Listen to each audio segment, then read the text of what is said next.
Do you want to delve into some tombs with your friends, but then find that all you can think about are monkeys? Are you tired of chugging down your stack of brews trying to fight off 30 baboons? Well, in this guide, I'm going to show you how to fearlessly tackle the dreaded path of a pumpkin in old school RuneScape. Let's get started.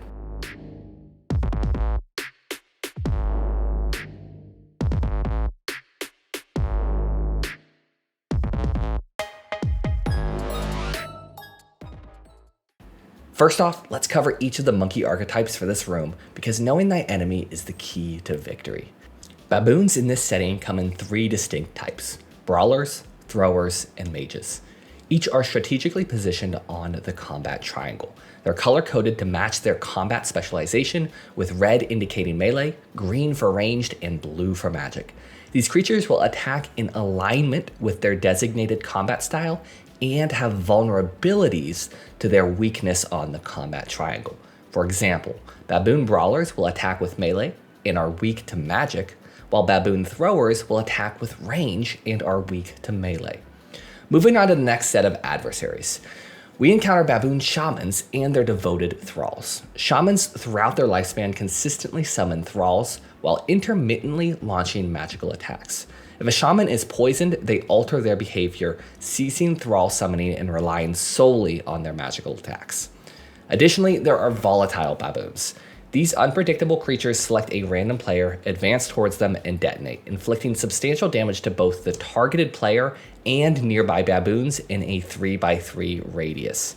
You can actually use these volatiles to help quickly clear out large hordes of baboons if you position yourself correctly. Lastly, there are cursed baboons that traverse the room, leaving a trail of venom in their wake. It's noteworthy that cursed baboons will always avoid tiles that are currently occupied by players. Therefore, players do not have to worry about a cursed baboon moving onto their tile. Okay, now that we have a handle on the different types of baboons we'll be facing, let's delve into our equipment. The way we utilize our gear can significantly impact our performance in this room. The biggest upgrade you can make here is a toxic blowpipe. This is pivotal as the blowpipe proves invaluable against the thralls, shamans, cursed baboons, and baboon mages. The only enemies you don't use the blowpipe against are the baboon throwers and brawlers. A lot of people seem to think that you need to do full gear switches to handle these baboons, and that's just not the case. These baboons are extremely weak to their respective combat style. Here's the gear I use. Notice I'm wearing a melee helm and boots combined with ranged legs, chest, and amulet, with some tri-bred Barrows gloves. This is ideal since it gives a beautiful balance between melee offensive power and range. You don't need this gear. The takeaway here is that you should wear some kind of hybrid armor and focus solely on your weapon switches. I even go so far as to organize my inventory so all of my weapons are very close to one another. This makes it really easy to quickly switch weapons and handle a variety of different baboons. Finally, being on the ancient spellbook is really helpful while learning this room because it allows you to freeze the cursed baboons to stop the venom trails, while also being able to use blood spells to heal off of the clustered thralls. Now, let's talk about some of the waves you're going to face. The monkey waves are static and can be seen here. I like to go into the room with my magic weapon equipped because 4 of the 7 brawlers of the room spawn within the first 3 waves, so I'm usually using my staff for the early waves. The waves essentially serve as a test of your prioritization skills and how many ticks you waste. If you're going to take one thing away from this video, it's this: stop switching gear and deciding what to hit and just kill something. Every tick you waste not attacking a baboon is going to mean more baboons spawn and more damage taken. So here's some tips and tricks I've learned after successfully completing this room hundreds of times. First, address room issues such as pillars and vents, and make use of the blowpipe walk to kill baboons on your way to vents, pillars, or DDs. Here's an example of me using the blowpipe walk.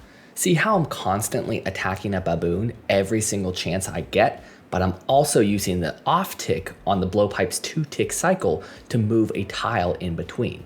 This way I'm attacking every chance I get, not missing any ticks, and working my way towards my destination, be it a pillar or vent in the room. Generally in waves 1 through 5, you'll be praying a combination of ranged and magic, while waves 6 through 10 will be straight up melee. One tip here is to bring a long-ranged weapon like a crossbow, bow of Faradidin, or T-bow to hit the cursed baboons at a decent length. Although the blowpipe is an effective weapon, its short attack distance means you can get dragged into venom very, very quickly. Attacking from long range means it's much easier to stay out of harm's way. I mentioned this before, but if you are surrounded by enemies, make use of those AoE or area of effect attacks like blood or ice barrage and volatile baboons to quickly clear out groups of thralls. This can really help keep the rune clean and under control. My last tip concerns blood barrage.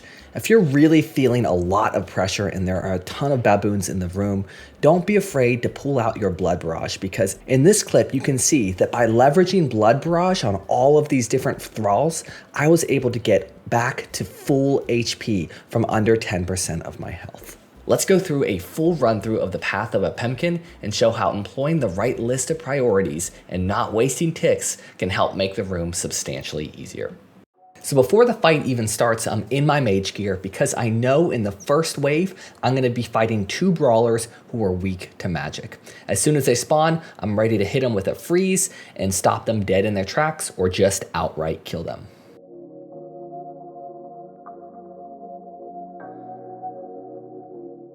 As soon as the brawlers are dead, I'm going to switch into my range gear because I know in the next wave, I'm going to be fighting a baboon thrower and a baboon major. I hit the major with a quick ranged attack, switch into my melee gear or my melee weapon, kill the ranger, and then move back to kill the major with my range gear. In the next wave, I know that brawlers are coming, so I switch back to mage. This is the 3rd and 4th brawler, so I shouldn't need to be in my mage gear much for the rest of the fight until the later waves. Here, I'm focusing on getting the shaman down as fast as I can. I see an opportunity with a volatile, and I leverage that volatile to quickly dispatch the shaman. I then use my melee gear to whack the rangers, switch into my range gear and try to tackle those majors, and I'm not as concerned about the thralls right now. I'm just trying to keep the room as clear as possible.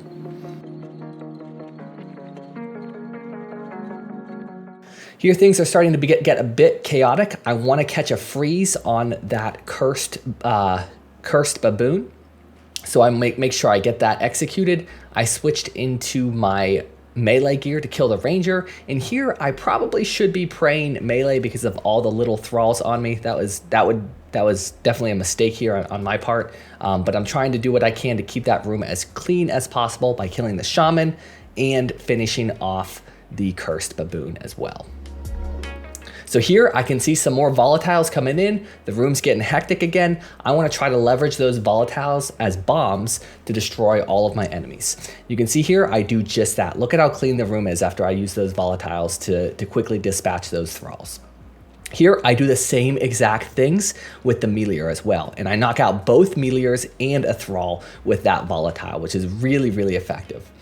Now I'm in my long range gear, and notice how I'm always using my rune crossbow when I hit those cursed baboons because I do not want to get dragged into their poison path. So I'm either freezing them directly or I'm using my long range gear to dispatch them safely.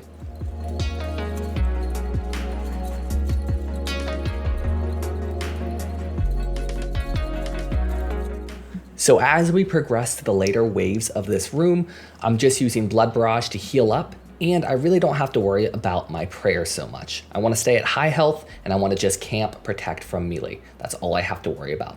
You'll see here I do actually a mini blowpipe walk as I take down some of these thralls while working my way towards the pillar.